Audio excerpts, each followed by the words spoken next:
नमस्कार।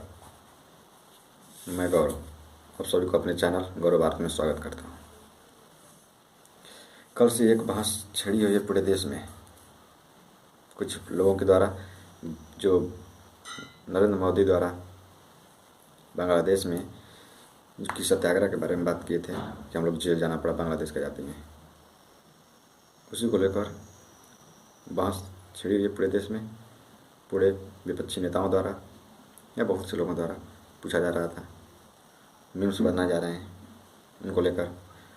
तो मैं आपको कुछ सबूत दिखाता हूँ उस समय का सत्याग्रह को लेकर। तो चलिए शुरू करते हैं। इस सबूत को देखकर बहुत से लोगों को पेट में दर्द भी होगा कि ये सबूत कहाँ से आ गए। तो मेरे पास सबूत है, उस समय के कुछ पेपर कटिंग, कुछ किताब का उदाहरण दूंगा। चलिए। उस समय अमेरिका के राष्ट्रपति रिचर्ड निक्सन ने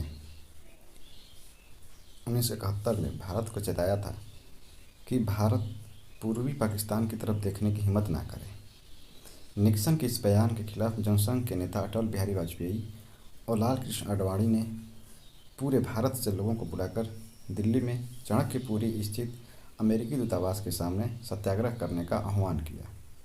उसके बाद पुलिस ने जनसंघ के तमाम लोगों को जेल में भेज दिया था। मोदी भी एक कार्यकर्ता थे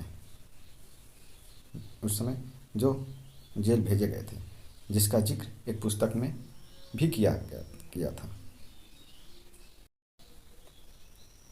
उस पुस्तक के पेज का कटिंग है ये। George Fernandes and Madhu Limaye, Modi was arrested and sent to Tihar jail. उसमें मोदी तिहाड़ जेल भेजे गए थे, जो इतने थे तिहाड़ जेल भेजे गए थे। They were protesting outside the residence of then prime minister Indira Gandhi. उस समय इस कारण से जो है 1971 में मोदी तिहाड़ जेल में भेजे गए थे। और भी कुछ सबूत है मेरे पास जो आपको आगे दिखाता हूँ।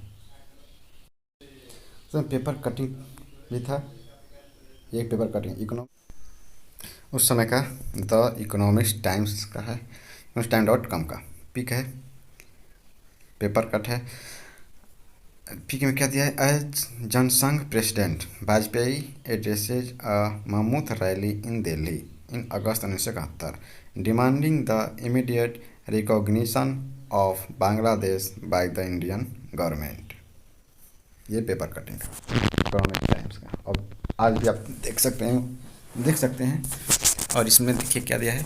10,000 Jansangh men court arrested in Delhi में अरेस्टेड हुए थे।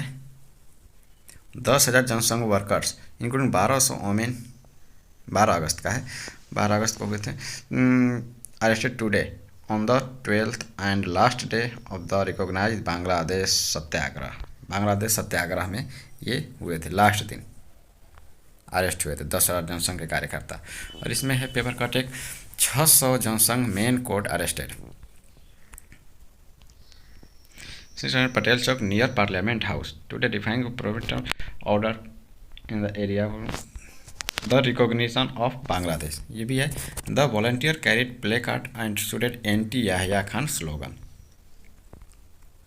ये Delhi Monday after satyagraha on Wednesday capital demanding immediate recognition Bangladesh. ये बांग्लादेश सत्याग्रह पर के लिए ये कार्यकर्ता गिरफ्तार हुए थे। ये उस समय का कुछ पेपर कट है।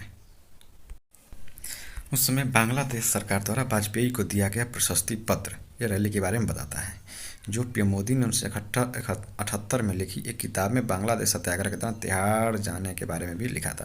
तो ये उस समय का प्रशस्ति पत्र है। Bangladesh liberation war honour for Shri Atal Bihari Vajpayee, ये प्रशस्ति पत्र है बांग्लादेश सरकार द्वारा दिया गया उस समय अटल बिहारी वाजपेयी को, जनसंघ के थे, उसमें दिया गया था। ये 12 दिन सत्याग्रह चला था, जिसमें 10,000 प्लस कार्यकर्ता गिरफ्तार हुए थे। जनसंघ ने अगस्त 1971 में बांग्लादेश सत्याग्रह शुरू किया था। यह 12 दिन तक चला था। इस दौरान जनसंघ के हजारों कार्यकर्ता गिरफ्तार भी हुए थे। सत्याग्रह के आखिरी दिन 1200 बच्चों, महिलाओं समेत करीब 10,000 कार्यकर्ता जेल गए थे। यहाँ तक कि जनसंघ के अध्यक्ष अटल बिहारी वाजपेयी ने सत्याग्रह को संबोधित भी किया था। ये उस समय का है,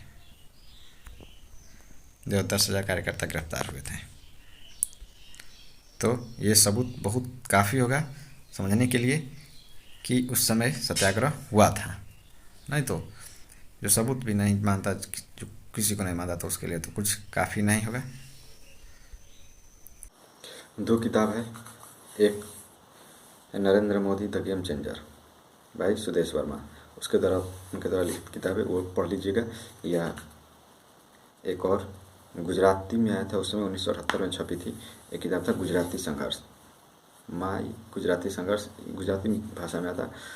उसको भी पढ़ेगा, पता चल जाएगा कि नरेंद्र मोदी का योगदान बांग्लादेश को आज़ाद कराने में क्या था, इसमें सत्याग्रह हुआ था या नहीं, उस किताब में पूरा विवरण दिया गया है। धन्यवाद। इसको पढ़ने के बाद वीडियो देखने के बाद बहुत से लोगों को जलन भी होगी, पेट में दर्द होगा, तो इससे कोई बात नहीं, होता रहेगा, आगे भी होता रहेगा, क्योंकि झूठ कितना भी बोलो वो सच नहीं साबित हो सकती। जो सच है, इतिहास है, वो तो है ही।